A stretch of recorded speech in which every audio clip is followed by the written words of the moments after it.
Hey YouTubeverse, it's your girl Vast Virgo, and as you all already know from my first video, I'm documenting my experience through the transit of Jupiter in my 12th house. Jupiter just recently went into Leo, and that falls in my 12th house. So I decided to document this because for whatever reason, well, not for whatever reason, I guess I understand, Jupiter gets a really bad rap when it transits through the 12th house. And I guess because Jupiter is a planet of expansion and action, so with it going through the 12th house of the subconscious and, self-undoing, if you have a lot going on, I guess people assume it's just going to expand that and make it worse. And it's not to say people did not have that experience. Everybody's on their own journey and they're learning whatever lessons they need to learn at that time. But I want to document because I feel like there's a side of self-undoing that is just magical. It's a transformation of the self, a shedding, the death of the old self and a transformation into the new self. From, caterpillar, cocoon, butterfly. And I see Jupiter in the 12th house as the cocoon, the incubator, the womb. So I know that with Jupiter coming to shine its lovely light in my 12th house, there's going to be a lot of things that, come up, a lot of new revelations, a lot of new insight and enlightenment, a lot of lessons and rehashing over old lessons, to get it from a deeper understanding. So I just wanted to document that.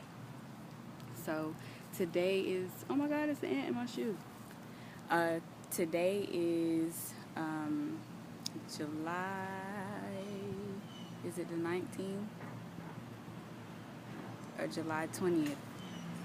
Either July 19th or July 20th. And it's around 1-ish. And last night I actually didn't get much sleep. I actually stayed up talking all night. And the guy who I was talking to, he's younger, he's 19, and has a pretty good head on his shoulders to be that age. And I'm saying that, I know a lot of people think I'm 18 or 19 years old, but I'm actually 27.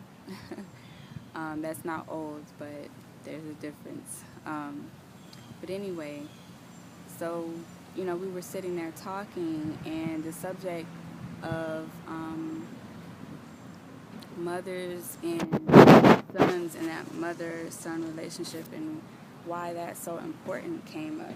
And I have a son, so I can speak from experience with my son. This isn't the law. This is just, my experience as a mother for the last 8 years. So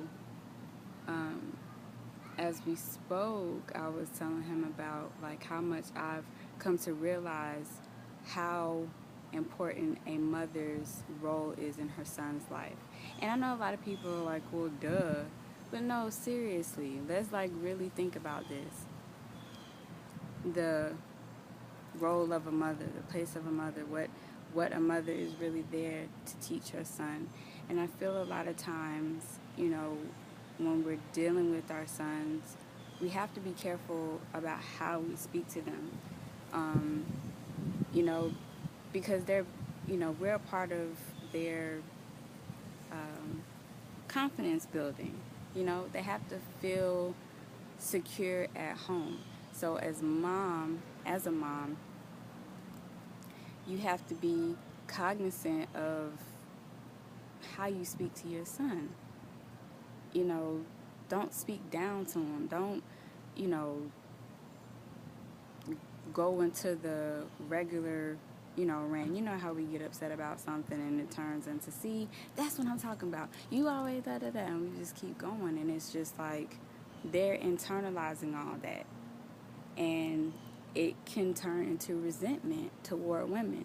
So now when he goes and has his first serious relationship with a woman, and she even so much is nag a little bit, all of that stored up anger that he had toward his mother is now going to be directed toward this new love because mom was projected onto her.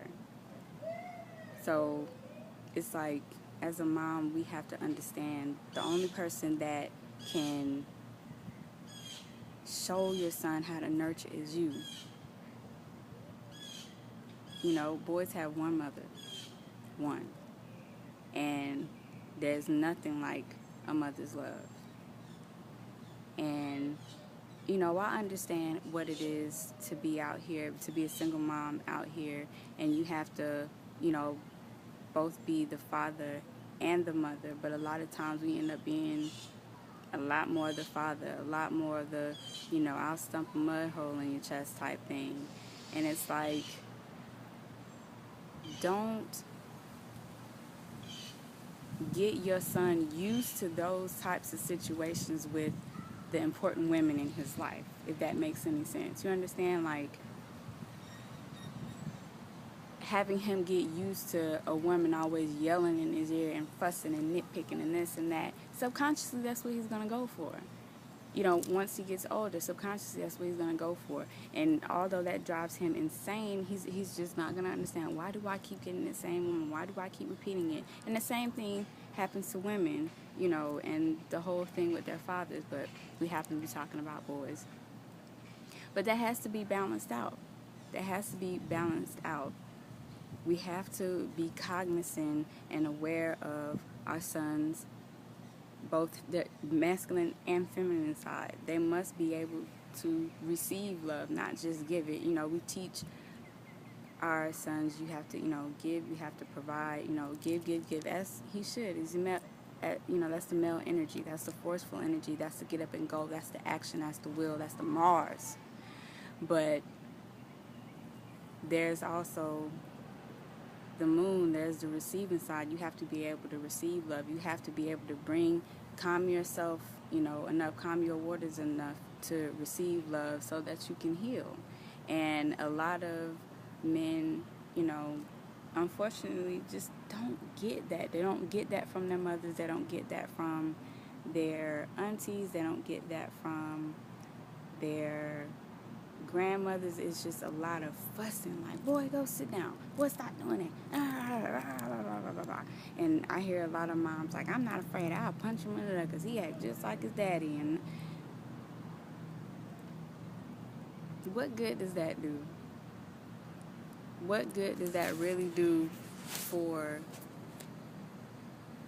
the future generations of men? Like, why cut their nuts off so early before they even drop?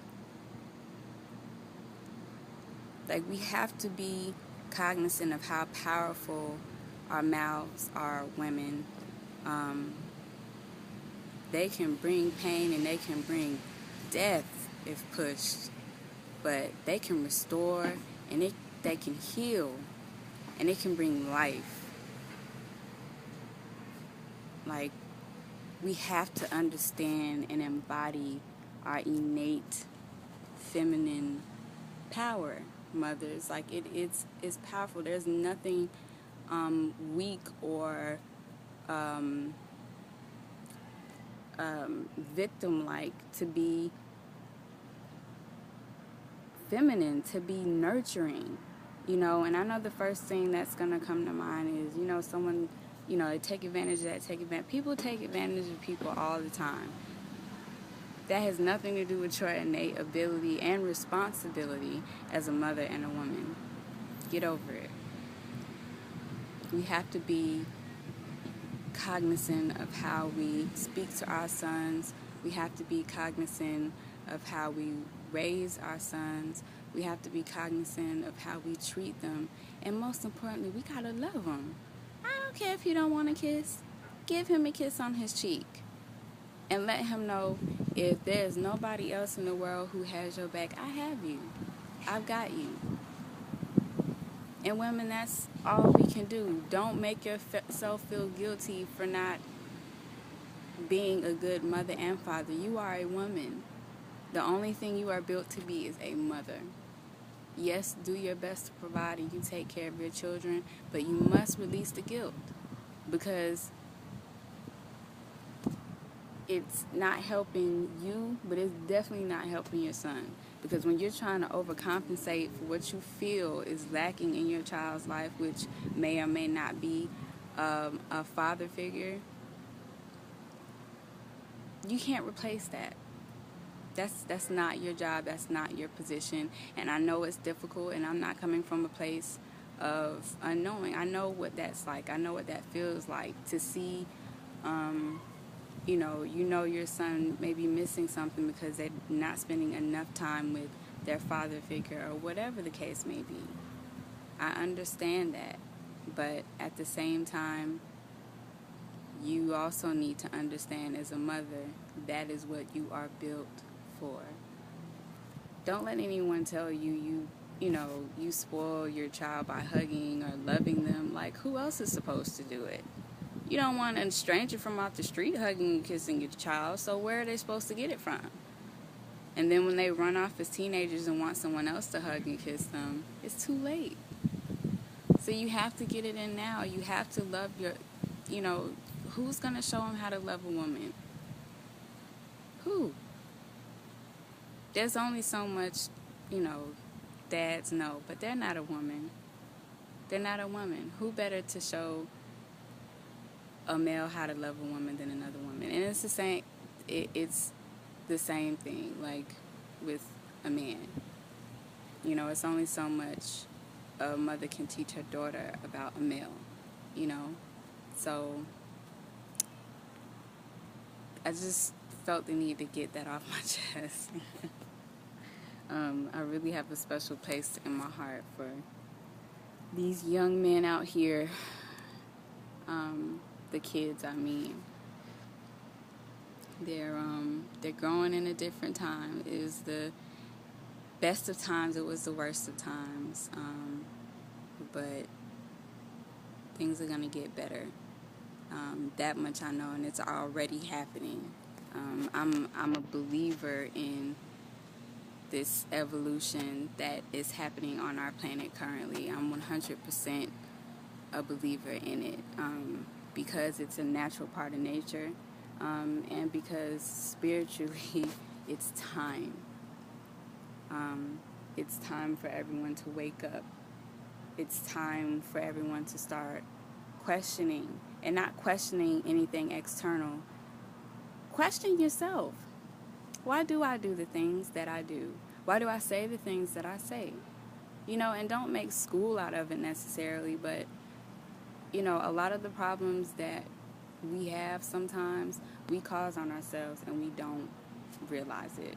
And even if we do realize it, we don't want to take full responsibility for it.